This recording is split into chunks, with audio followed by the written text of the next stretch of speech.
And let's really start, because this is the last of the series. And how and when this will continue, we'll figure it out. But right now, the 5 series that we planned together with Beth Jacob, this is the last one. And this should take us to the edge of modernity.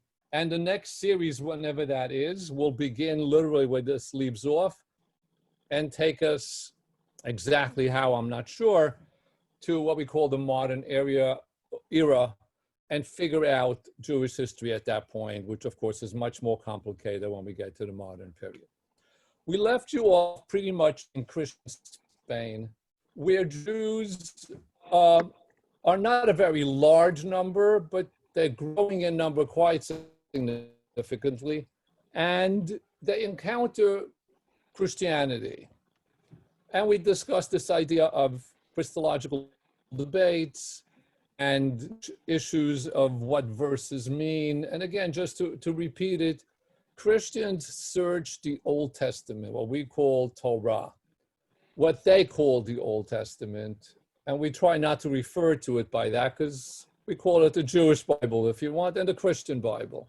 But they call it the Old Testament, the Old Covenant God had given up on the Jewish people and made a new covenant with the followers of Jesus, hence the New Testament.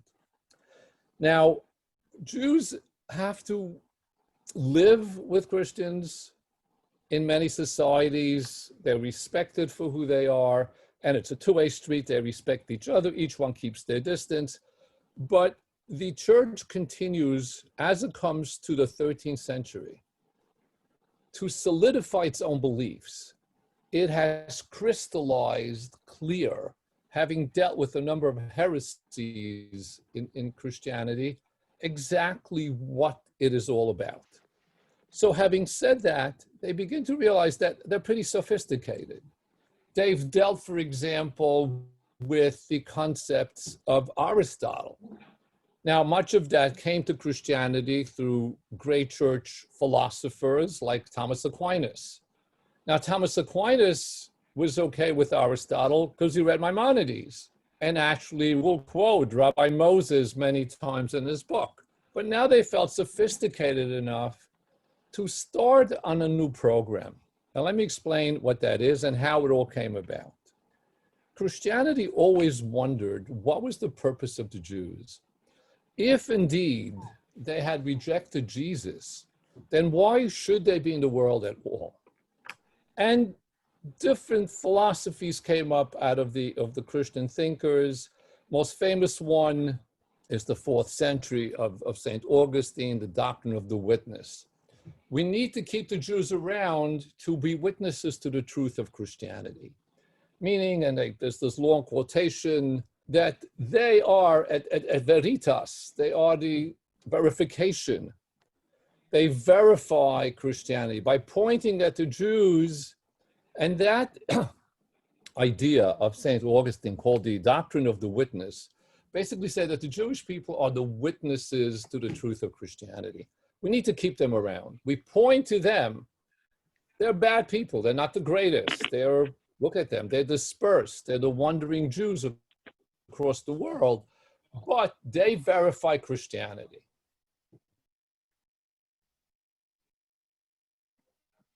As much as it sounded negative, because some other ideas came, no, let's wipe them all out and just keep one Jew. Others said, no, they exist there. Yet, at the end of the day, the doctrine of the witness allowed the Jews to survive.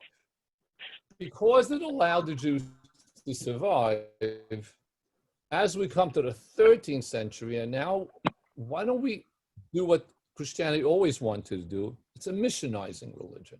We need to missionize them. There's something wrong with them. And many philosophers in Christianity came up with notions that the Jews are blind, the Jews are led by the devil. It's this idea that they are the devil and carnal notion of the Jews. They're abstinent, as the Bible says, they're Yom Kshei. They refuse to believe what is so clear to us. So maybe we need to figure out a way to really start to missionize them, but not just simply missionize them, because they're sophisticated, they're learned, but now so is the church by the 13th century and on. we have good arguments. And therefore, let's figure out ways that we can do this. Now, what begins to happen, and I'm going to slowly pull up a document that I want to share with you, and then we'll read part of it together when we share the screen. But this document will begin to show us a particular idea that comes up now. But let me backtrack a little bit. And that is that there were some Jews, for whatever good or bad reason, who converted to Christianity. And these Jews, many of them, did it out of the clear belief. They believed Christianity is true. And they gave up Judaism. Many did it for economic reasons, et cetera, et cetera. So you have all kinds. Again, the numbers are small, but to the church, every Jew that converted was a significant one. Somewhere in the 1200s, a Jew his Jewish name we lose, who becomes known in history as Nicholas Donin, converts to Christianity. Now, this Nicholas Donin reputedly was a student of one of the Sophists, Rabbi Eliezer Mituk, who studied with the great Rabbi Yitzchak, who indeed was the nephew of Rabbeinu Tam. So he was a very learned student, so to say, who learned the Talmud very well, who converts to Christianity. And this particular person, Nicholas Donin, contact that he has, makes Pope Gregory IX aware of something that Christianity never thought of before. The books that the Jews study are not what we think. No, I just muted. What happened? Okay. Can you all hear me? Someone in one of the screens just shake your head if you can hear me. Yeah. Did you lose that? Okay. So now. Thank you. Okay, everybody good? Thank you. I got the message both on the screen and I looked up little screen, someone shook their head. Whoever you are, thank you.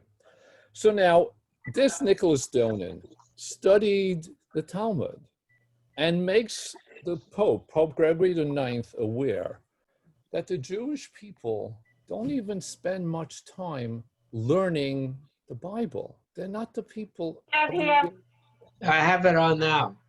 Is it any good? I just heard one sentence. Go you watch it. You keep telling it. Okay. Someone needs to mute their screen. Why something? Yeah, you're very good. I don't know if you all hear it, but I heard it. Okay, bye. Right. Okay. Push your button where it says Sorry mute. for the interruption, but let's go on. So now, this up on the screen for a second.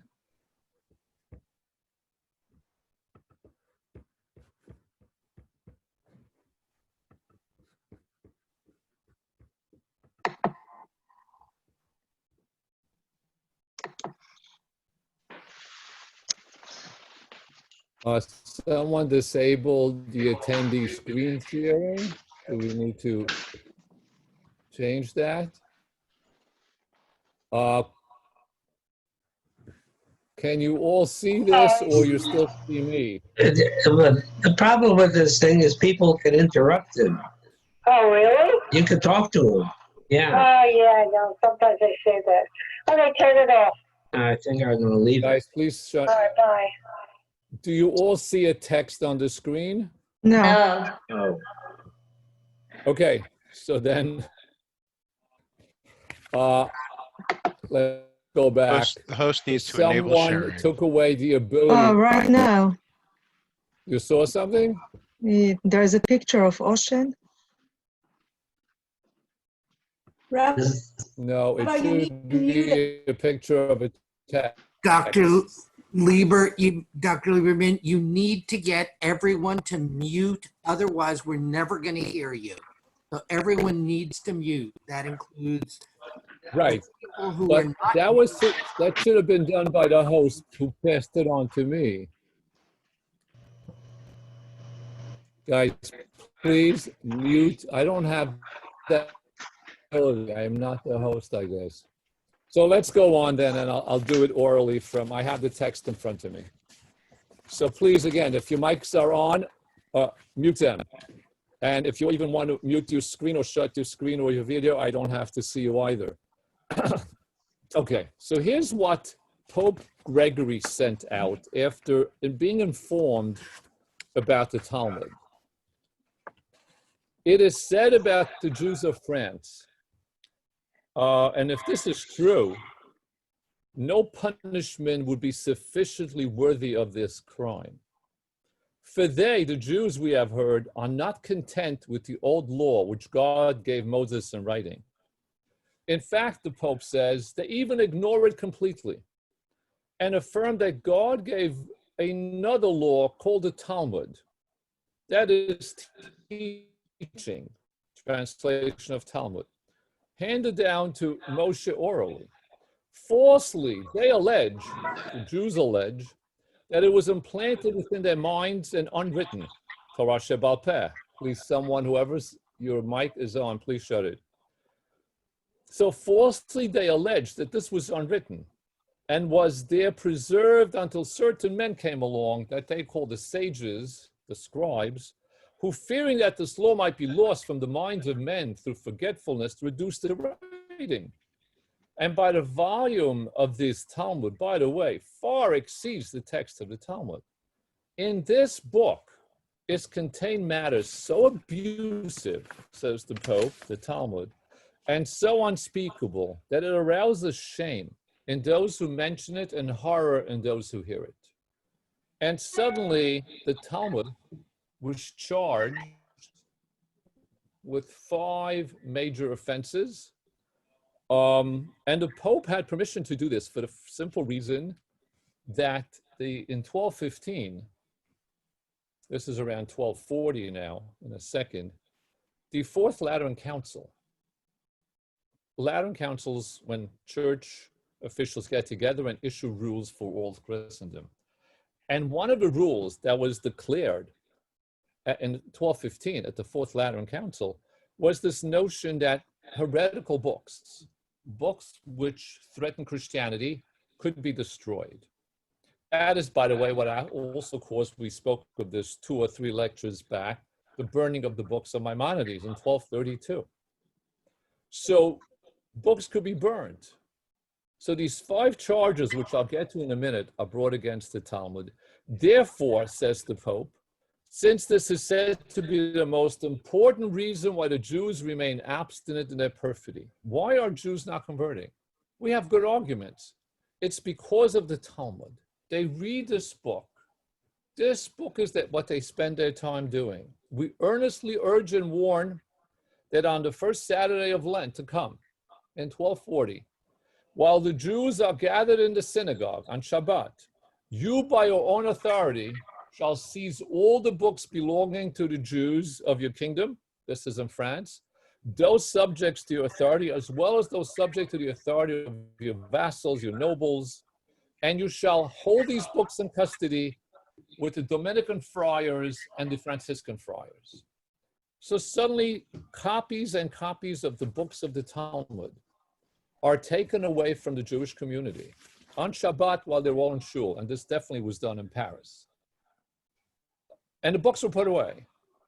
And immediately, the king at this time, Louis IX, same number like the Pope, Gregory IX, Louis IX, who had received this order, orders that there be a literal trial. Take the Talmud to court, charge it. Now, who should defend the Talmud? We'll get a bunch of rabbis whose name I'll mention in a minute.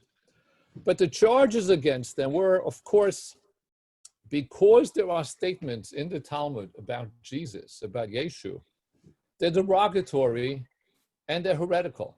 And there are statements against Jesus, supposedly. We'll discuss them in a minute.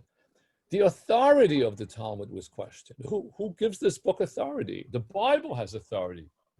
Why do the Jews now suddenly, in addition, what's the actual power of the rabbis themselves? They seem to listen to these rabbis.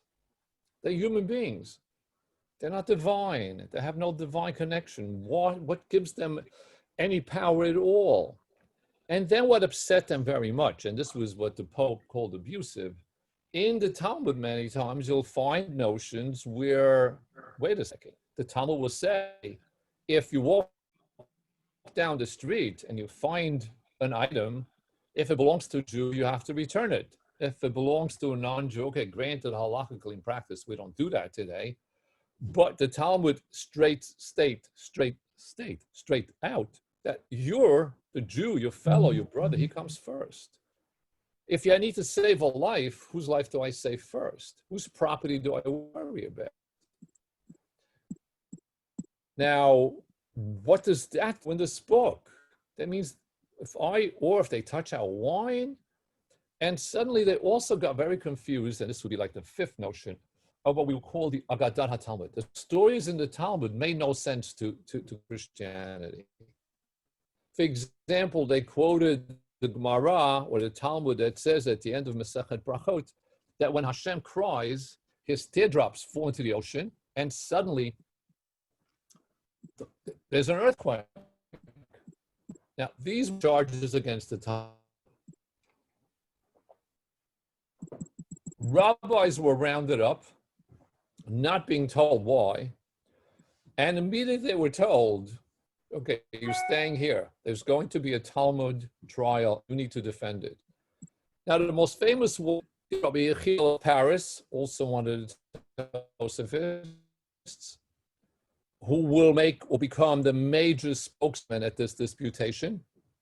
In addition, names of other Tosafists like Yehuda Melon, the famous Rabbi Yehuda Miserlion, and then, of course, Rabbi Moshe of Kusi, the author of that very famous halachic work called Smag, Sefer Mitzvot Gadol. They're under, so to say, house arrest by the church to be able to defend this Talmud. The Jewish community is quite in shock when the word gets out that the Talmud is on trial. They realize something is wrong and all these copies have been taken away. And in June of 1240, in the royal palace of King Louis IX are these rabbis, and on the other side is Nicholas Donin. And Nicholas Donin has convinced the Pope that he is able to prove from the Talmud that it is a heretical book, it's a book against Jesus, a book against Christianity, it contains offensive things to Christians, etc., etc. Now, what are the rabbis going to do? These are statements in the Talmud. And a tremendous amount of pressure is now on the Jewish community. How will they defend this book? Now, Yechiel of Paris, the main spokesman, speaks. Present, by the way, are church officials, the king, of course, the queen, the queen mother, Blanche of Louis IX, she's also in attendance here. And they all can't wait to see the reaction of the rabbis. And of course, their notion was that if they disprove this Talmud and we forbid it, then we can successfully convert the Jews, or at least it'll be much easier. And we'll figure this out, but now we have this great Nicholas Donin in our midst who will actually be able to do this. So lo and behold, the trial starts, and to his credit, Yechiel of Paris explains, look, we have an oral law. The oral law was never written down. This oral law explains the book that you guys call the book, the Old Testament. It explains the difficulties. Not every verse is clear. There are contradictions in the book. And he goes through some of them. So Jews relied on this text as an aid to explain the Old Testament. It's not a book against it. The rabbis have authority, and he goes to explain how rabbis have authority, how much their authority. And he explains what the Talmud is. He explains the role of the Agadah. His most difficult role is explaining the concepts, two things. The negative things said about non-Jews, To which he says, wait a second, we're not referring to you Frenchmen when we speak of non-Jews in the Talmud. In fact, we speak of the people who worship idols, the nations of Canaan, the Canaanites. You worship whatever, you worship God in some sense, and therefore we don't refer to you. So we're honored to live amongst you. So these references in the Talmud about non-Jews are referring to the 7 nations of Canaan, etc. And by the way, Jesus in the Talmud, the quotations you quote are not Jesus. Well, let's look at the dates. In fact, he says, the Talmud equates, as far as chronologically, Yeshu with the time of Yeshua ben Parachia, who was 100-some years, 120-some years before Jesus of Christianity, which by implication meant either the Christians got the wrong Jesus or the Talmud was talking about a different Jesus. In fact, the way he speaks, he says, and he turns literally to King Louis, and he says, look, the name of Yeshua, which is the Hebrew name of Jesus, Yeshu, that's a common name. And he looks at King Louis, the way the text has come to us, and he says, not every Louis in France is the monarch. You're the king. Yes, it's you, but like Yeshua is a common Jewish name. Who says it's your Jesus? And why should the Talmud mention you, Jesus? In fact, the way Yechiel of Paris speaks, it's almost 5 different Jesuses that he speaks about as these quotations are there. The trial ends, and sadly enough, the verdict is not given. But what does happen is that 2 years later, in 1242, also in the month of June, 24 cartloads, these books of the Talmud that had been set away with the Dominicans and the Franciscan friars, are taken out and they're burnt. This was the first burning of the Talmud in 1242, which came about as this effort to try to convert Jews. Now, Yechiel of Paris leaves France and makes Aliyah. So, which is kind of interesting. Can't stay around. There is no, thank God, as the Jewish records indicate, there is no physical repercussion on the Jews at the time. But now copies of the Talmud in this part of the world are very scarce. That, by the way, as some great Jewish scholars have shown, especially Chaim Soloveitchik, the Rav's son, that in no way impeded the intellectual growth of the Jewish community. The fact that they could learn books like the Rif and other books, and even their Chidushim to the Talmud, and they made copies quite quickly, and life went on. So this did not at all deter, which many people have thought, oh, now Talmud learning in that part of the world diminishes. Not at all. That did not happen. But this caused the Jews to understand that the game is changing in Europe. These debates and the part of the church to now allow the Jews and suffer them in their midst meant that a certain amount of pressure will always come from the church to the Jews. Again, to go back to a lecture 4 back, Jews in Europe still in this particular time period and for quite a while are owned by the king. They're the king's property. So the church can only operate as successfully as it did here in France because King Louis was a very good Catholic. Other kings were not, and we'll come to them in a minute. But let's stop right here for a second and go back to something we haven't discussed at all, which we need to discuss to come to the modern period. And that is the Jews of Spain, which is really a long topic unto itself, but we have to give it some time to come to the points that I want to discuss today and eventually leave us at the cusp of modernity. Jews in Spain had come to Spain quite early. Some claim very early. But at least the records that we find of clear evidence of Jews in Spain, let's say 5th century, 6th century, 7th century, even earlier, maybe 4th century, there are Jews in Spain living under what's known as the Visigothic kings, who were very harsh to the Jewish community. Eventually, as we all know, and we spoke about it briefly, the Muslim conquest comes and Spain is overrun, most of Spain, by Muslims. And that leads us into what we call the Golden Age of Spain, which we spoke about. The Golden Age of Spain produced the great grammarians that we spoke about and eventually led to this philosophy that comes to the Jews of Spain through Aristotle and translation in Arabic that the Maimonides dealt with that we spoke about. And they did pretty well.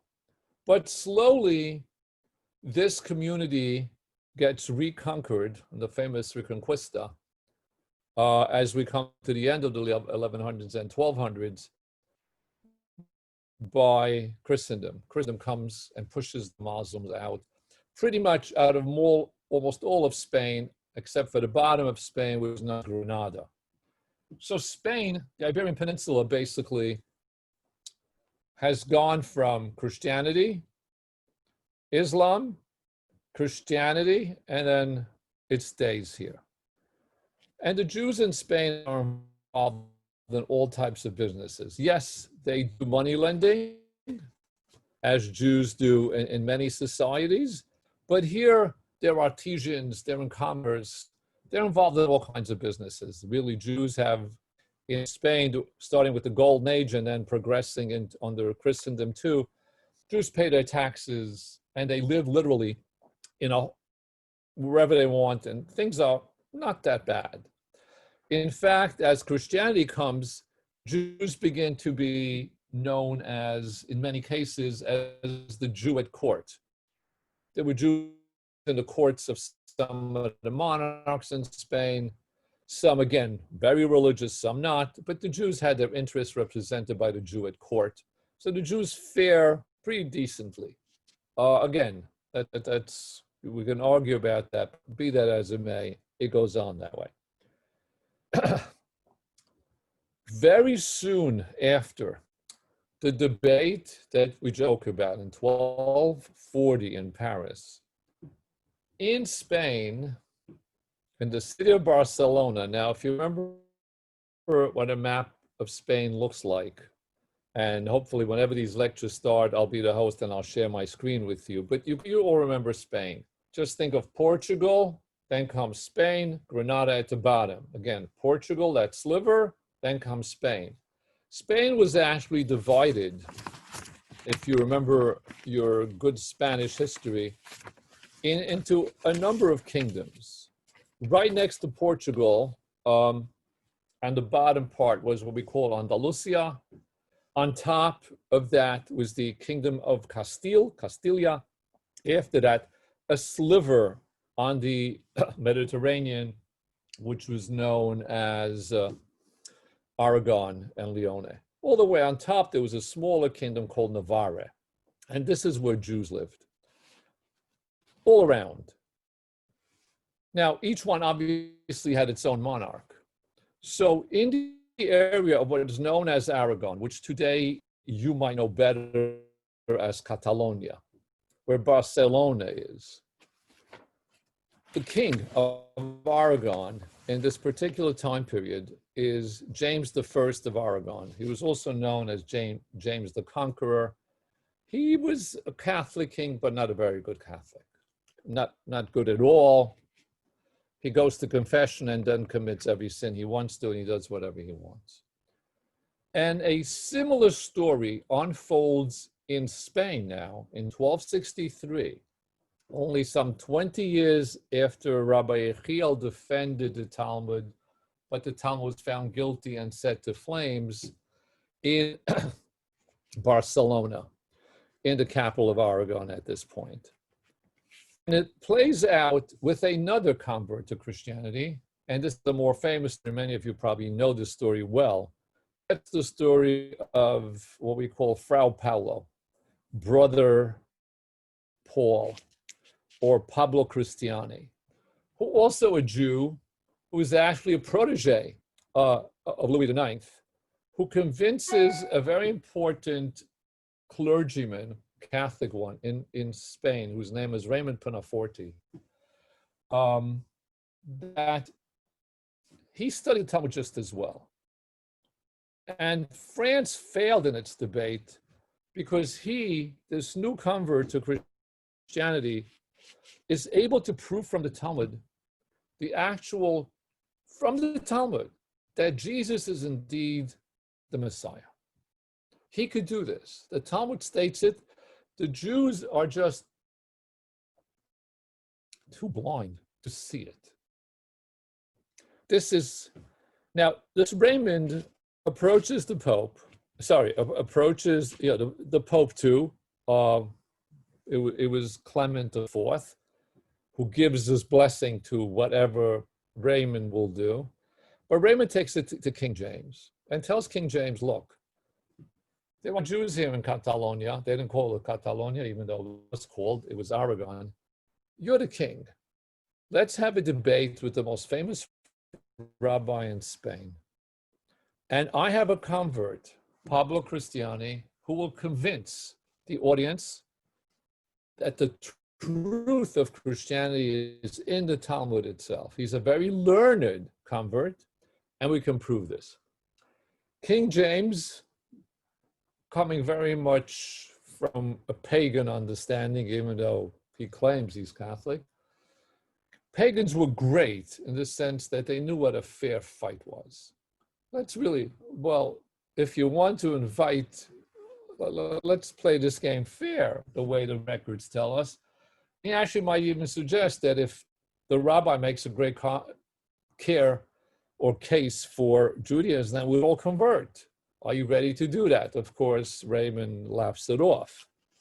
But lo and behold, after speaking with Nachmanides, and they knew each other for other reasons, Nachmanides is forced into a debate in Spain in 1263. So here's the Spanish Jewish community, a very different interaction overall, not like the one that was experienced in the Ashkenazi country with the Crusades. And therefore, suddenly, the Ramban does not want to participate. Now, the Ramban wrote a record of this particular debate, of this disputation. He got in trouble for writing it, as we'll see in a minute. But in it, he tells us he refused.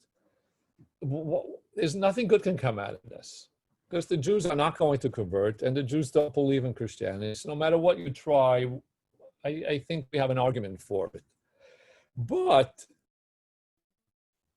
he's forced to, okay, I'll do it on one condition, that I have freedom of speech.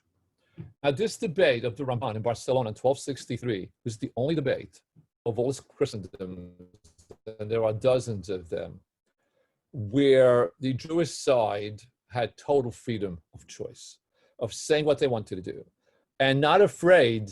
Now, at which point the Ramban wants to clarify, which means I might say insulting things, or at least things which will be heretical to Christians. Look, I'm not here to hurt people. This is not a personal thing, but I might speak of things against the dogma or dogmas of Christianity. And King James says, I'm in charge here. I'm the king. We're not like Frenchmen. And you will have total freedom of speech. Now, the dates are set, and in July of 63, from July 20th to July 24th, basically over 3 sessions, the Ramban and part of the Jewish community are invited to participate. The Jewish community is nervous. Now, the point that they want to bring out from the point of view of the church was the following questions. Based on what I just said, question was, had the Messiah come? Has Jesus already arrived and you Jews are just not being careful to who he is? Question 2, is this Messiah, this Mashiach that you Jews believe in, is he divine or is he human? Like that made a difference to them. And then on the issue of which religion, which faith is the correct faith? Is it Judaism or is it Christianity, based on what will come out of this?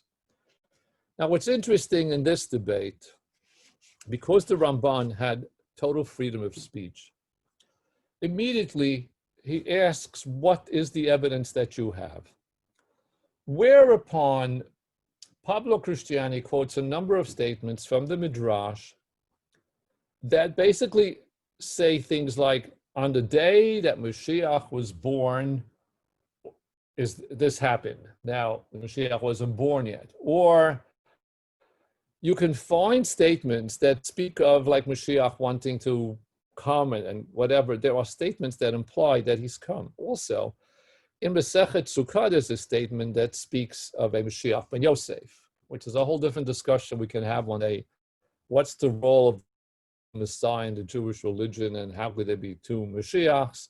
Well, to give it simple, there's a Messiah not from Shevet David, but from Yosef, Mashiach ben Yosef, according to some opinions, and he will come before Mashiach ben David, and that one dies. Now wait a second. It was Yeshua ben Yosef, Jesus the son of Joseph. Okay, is he the son of God? You don't bring that into this discussion right now. But if the Talmud speaks of a Messiah, I have all these proofs in the Talmud about a Messiah having come, and you Jews are blind. At which point, the Ramban says, look, you are dealing with Midrash, and you're dealing with Agadah. Do you know what Agadah is? And at this point, he basically makes a very interesting point, which many Rishonim and other great rabbis have adopted, and it's a pretty common standard notion. But the Ramban says it straight out, and it's been said both before him. The Gaonim had such a point of view, which is that the Midrash is nothing binding. The Midrash is there to explain verses. It's there to teach an idea. Many times it's not to be taken literally. And therefore, much of what's in the Talmud is this Midrash and this Agadah. Those are not binding. Mitzvot, commandments, are binding. Halacha is binding. Now, to a Christian, that doesn't make sense. There's kind of a holy book that has binding things and not binding. What kind of book is that? Everything is binding, or how would you go, this is binding, this is not binding. So Ramban goes on to explain, look, these Midrashim are what you call in Spanish, and he uses the word, what you would call in English, and I'll use the word from the Latin, sermons. They're sermons. Someone gets up and makes a sermon. That's all this is. It's there to inspire. It's there to give hope. It has other messages, and therefore its simple meaning, one needs not to worry.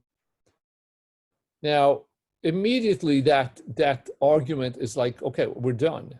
But Pablo has to find something to argue, and his comments will be, look at the success of Christianity. Look at the churches, these huge buildings, Notre Dame, and the churches of Spain that are magnificent, built in the name of Jesus and Christianity.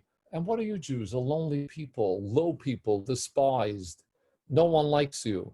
Obviously, just by the sheer number and the success, we have won the game. So give up your idea and join the faith of Christianity. Look how much better the world is because Jesus has come. At which point the Ramban grabs onto that point because it's so easily turned around from the Jewish perspective. Who says this world is a better world? In what way has your Jesus made the world better, Ramban will say? If anything, look at the amount of casualties he's brought into the world. And the argument turns the other way. It might be success for you, but it's not for everybody else.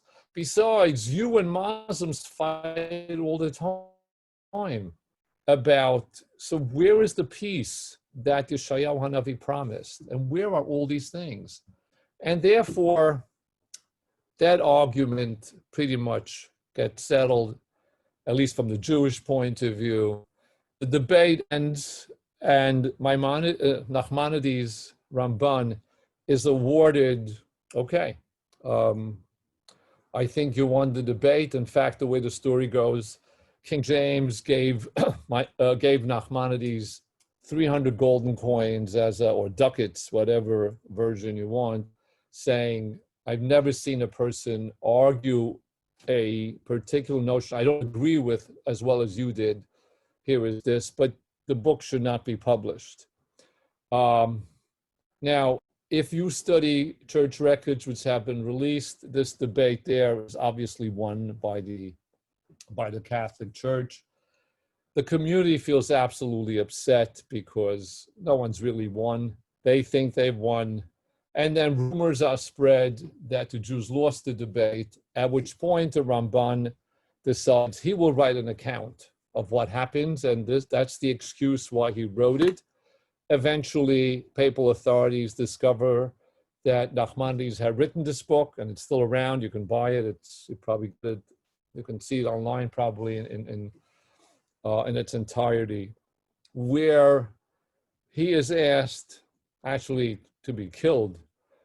King James will not do that, but he is said to him, and 3 years later, when this is all settled in 1267, the Ramban leaves Spain and actually travels to the land of Israel, where he also makes Aliyah. So this debate caused Aliyah, if that's at least something. But from here on, Jews in Spain really understand that this pressure will only grow. Jump with me to 1391. Now, everybody knows the Spanish date of 1492 when we speak of the expulsion of Jews. But let me explain what happens, and this is very important as we come to the third point, and then we'll come to an end. 1391. From the time of this debate, as the 1200s come to an end and we enter the 1300s, Christianity in Spain grows, intensifies. There are feelings of increased piety. Christians believe in their faith deeply and want to be better Christians. And therefore, they wonder about the Jews in their midst again. How can we get these people? And there are clearly preachers who speak in their churches, to use the word again, they sermonize about the evil of the Jews, and they're our next door neighbors. We do business with them. And in 1391, that's 100 years before the expulsion. Imagine, 1492, 1391, there is a massive, across Spain, and this is literally in Aragon, definitely in Castile, major cities, Seville, whatever. There are, 1391 again, major attacks on Jews by the mobs, by church officials, whoever, with one clear notion in mind. Give the Jews a choice at the edge of a sword, convert to Christianity or die. 1391, there is conversion of Jews en masse to Christianity. Now, some Jews convert and actually believe it. Again, we don't have numbers. And they become good Christians and stay that way, and their life goes on, and they mingle into Spanish society. There are Jews who run away, who escape to other towns where there is no persecution, and somehow they get away. But it's at this point in 1391 that we all know, and this is when it begins, and we speak of what history calls the Morano Jews, or the converso population. So just to make things very clear, the ideas of Moranos in Spain, the idea of Jews who live in secrecy, of conversos, these crypto Jews, goes on for 100 years, which means there's a second generation and a third generation of Jews who on Sunday will go to church, eat the host, the Eucharist, say Mass, have the name of Pedro, but then on Shabbat, they're in someone's basement with sand on the floor, not to make noise because it's now a shul, where they get an aliyah and their name is Reuven. So this new population that lives in a dual world starts to slowly increase. Now there's a second generation.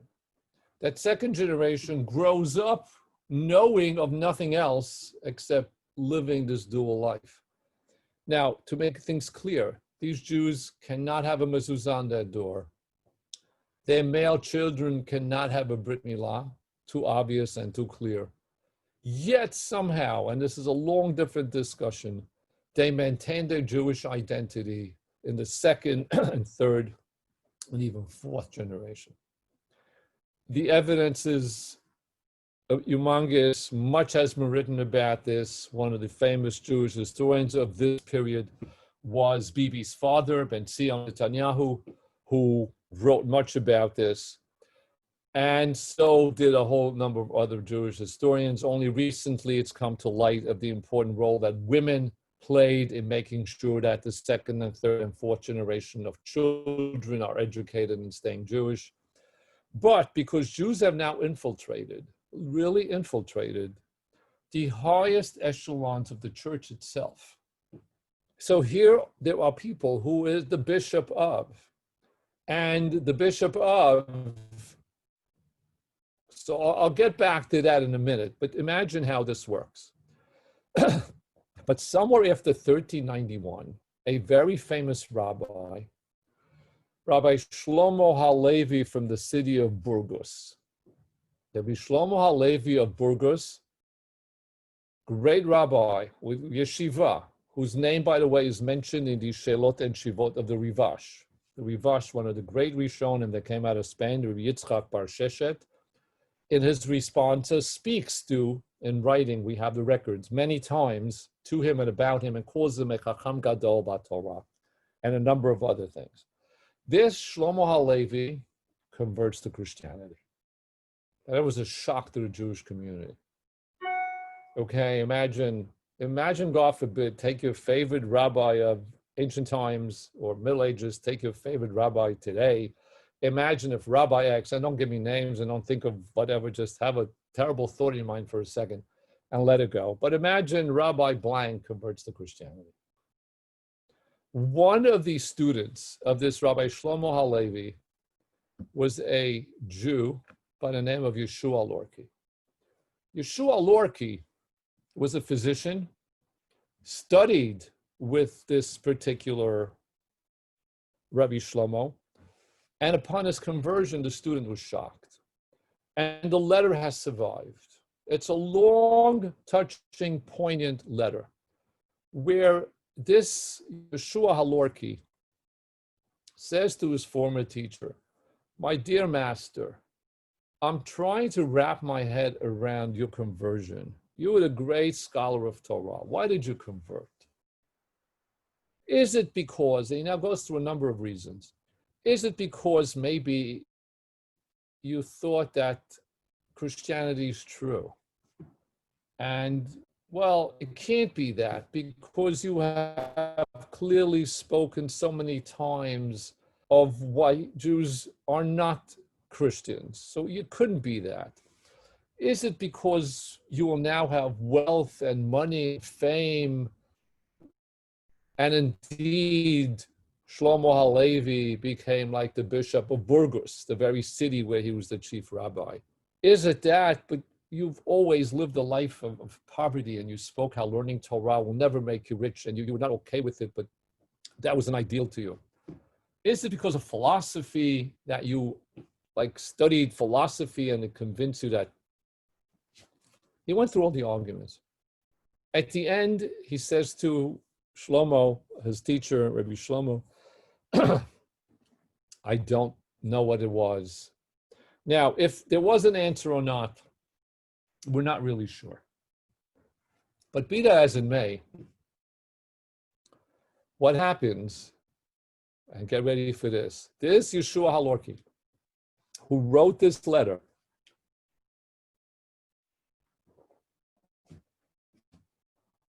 somewhere in the early 1400s, after 1392, converts to Christianity too.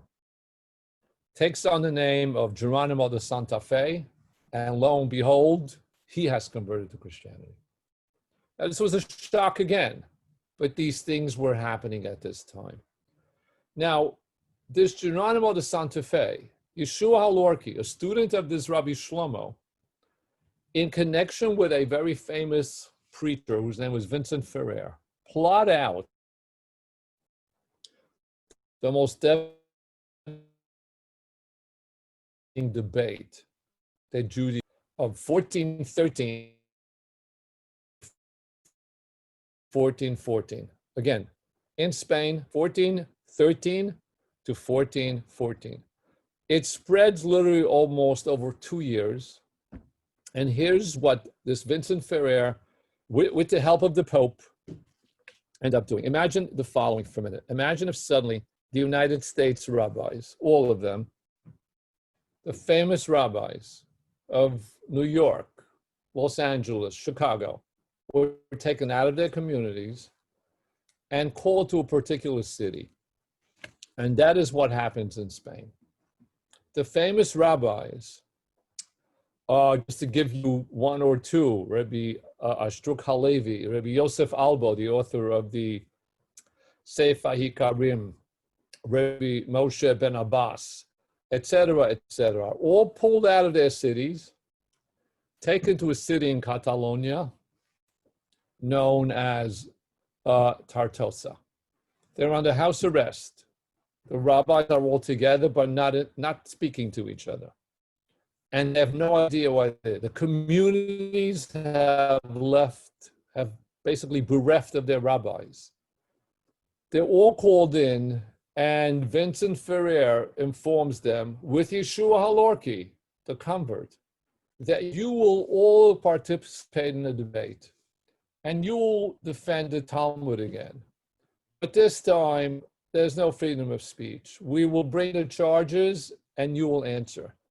And Jews are now forced to attend this debate in Tortosa. Now, in the interim, while all these rabbis from all these great communities are under house arrest, the church will send preachers, missionaries, if you want, to their communities, where on Shabbat, because there is no rabbi, the drasha is now delivered by a Catholic official. This disputation was so rigged against the rabbis, because here's what they did. They would call a rabbi on stage and say to him, how about the following statement in the Talmud? What does it mean? And the rabbi would give an explanation. Thank you, Rabbi. Pull him off the stage. Now people are watching this, mainly Jews. And a different rabbi who had no idea what the previous rabbi said, will be asked the same question. Now you know and I know that on the same Talmudic passage, on the same midrash, two rabbis will give different explanations, which is exactly what happens here. At this point, the person on the stage, Yeshua Lorki, now Geronimo de Santa Fe, would turn to the audience and say, what kind of rabbis are these? They themselves couldn't give you a straight answer. This one said this, and this one said that. And in this debate, there's actual fabrication of Talmudic statements that did not exist. And when the rabbis will say, I have no idea what this is, it's at that point, I've never seen this Talmud. Rabbi, do you even know your Talmud? How could you people believe in these people? They don't even know their own book. Now, when this debate ends, after 69 sessions that spread over these 2 years, 69 times, 69 days of such a debate, this signaled the end, literally, of the Jewish community in Spain, so much longer before the expulsion, because what this ended up causing was, when this debate ended, over 100,000 Jews converted to Christianity, not as Moranos, okay? It seems these were gone. So it was a devastating debate and a sad one. But fast forward, just to make a long story short, and we'll end with this, as we come into the late 1470s and 1480s, the church realizes that the number of Jews, I'll give you one case of an inquisitional record, and when the inquisitional records were opened up, we found out an amazing amount of stuff about the Morano converso community. Imagine a bishop or a priest of a church who this time of the year, before Pesach, would have a doctor's note that he must eat a particular diet. There's something, he has a stomach ailment, and he must eat certain types of wafers or can't eat certain foods. Now, of course, the doctor who gave him the note, also a good Morano, but he can now eat matzah on Pesach. On Sukkot, for the last couple of years, he has some kind of an asthmatic condition where he needs a hut outside the church to go and stay in. He's got a sukkah. So under the guise of all these things, this community has started its own network, and we need to stop that. So in the early 1480s, the Inquisition comes into being. So Ferdinand and Isabella, who by now no longer single, have married. Aragon and Castile become one huge kingdom, ruled by both of them. And lo and behold, we know the story. 1482, the Jews of Spain, only those Jews who never converted leave. The Jews who converted were Christians. The Moranos can't just leave. There's some escape and mingle in there. Yeah, they don't. They can't. The minute they converted, they enter the jurisdiction of the church. So the Jews that leave are not the Moranos. That some will go, of course, but overall they stay. And of course, many immediately escape into Portugal. Eventually in 1497, they suffer the same fate. So these Jews that left, from a modern Jewish history perspective, and I use the word modern now, because the Middle Ages is about to end. These Jews go all around Europe and deep into the Ottoman Empire. And with these Jews, who Moranos, and now all these Jews who stayed true to the faith this entire period, literally begins the modern period for the Jewish people in a very different way. So I'm going to stop because I don't want to go over time. Let's make sure that